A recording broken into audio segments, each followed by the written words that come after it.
Alors, les traitements du cancer en général et du cancer du poumon en particulier, finalement, sont assez standardisés.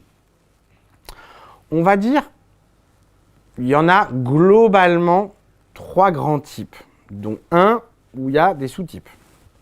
Le premier, la chirurgie, les chirurgies. Enlever le cancer ou enlever un bout de cancer. Alors dans le cancer du poumon, la chirurgie est une arme qu'on utilise, mais c'est une arme qu'on va utiliser. Nous, on sait que dans le cancer du poumon, ça n'a d'utilité que si on enlève la totalité du cancer. Donc pour enlever la totalité du cancer, il faut qu'il soit suffisamment petit pour être enlevé. S'il touche par exemple les 2 poumons, on ne peut pas enlever les 2 poumons, ça tombe sous le sens. Même s'il touche très globalement par exemple un poumon, s'il a touché la plèvre, qui est l'enveloppe du poumon, on sait que ça n'a pas de sens de l'enlever. Pourquoi? Parce que si on n'enlève pas la totalité de la plèvre, ça ne sert à rien. Or, ce n'est pas possible d'enlever la totalité de la plèvre. Donc ces chimiothérapies, ou plutôt ces traitements systémiques des cancers, 3 types aujourd'hui. Les chimios, entre guillemets, à l'ancienne ne veut pas dire que ça ne marche pas. À l'ancienne veut dire juste celle qu'on a dans l'imaginaire collectif. On a énormément de produits, on a une trentaine de produits différents qu'on peut utiliser dans le cancer du poumon, qu'on va utiliser seul ou en association en fonction de plein de paramètres. Et c'est pas parce que c'est ancien que ça ne marche pas, en l'occurrence, ça marche très bien, ça marche bien, et c'est encore finalement quelque chose qu'on utilise beaucoup. Deuxième type de traitement, ce qu'on appelle les thérapies ciblées.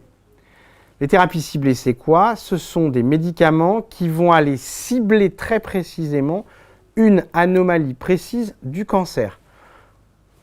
Le cancer, c'est quoi? Une cellule qui a une anomalie qui devient folle. Cette anomalie, je peux la cibler, elle est présente, je mets un médicament, je cible l'anomalie, la cellule meurt. Troisième sous-classe de la chimiothérapie, l'immunothérapie. Vous en avez très probablement entendu parler parce que c'est vraiment quelque chose d'assez récent. L'immunothérapie, c'est vraiment quelque chose de nouveau, c'est une nouvelle arme du cancer. L'immunothérapie, c'est une sorte de thérapie ciblée. La plupart du temps, ce sont tout le temps des anticorps.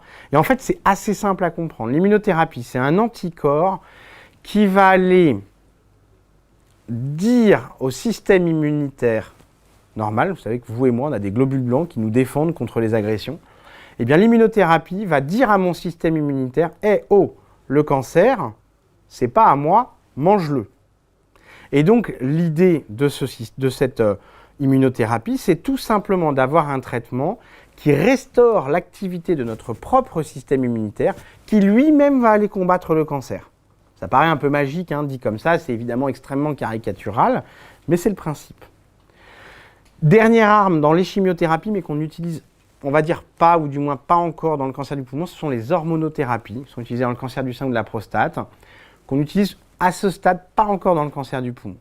Donc si on résume les armes pour traiter le cancer du poumon, la chirurgie, plutôt sur les stades précoces, la radiothérapie, traitement local sur les stades précoces ou un petit peu avancés, ou pour traiter un symptôme, les chimiothérapies qu'on va appeler les traitements systémiques, avec dedans la chimiothérapie conventionnelle, l'immunothérapie et les thérapies ciblées.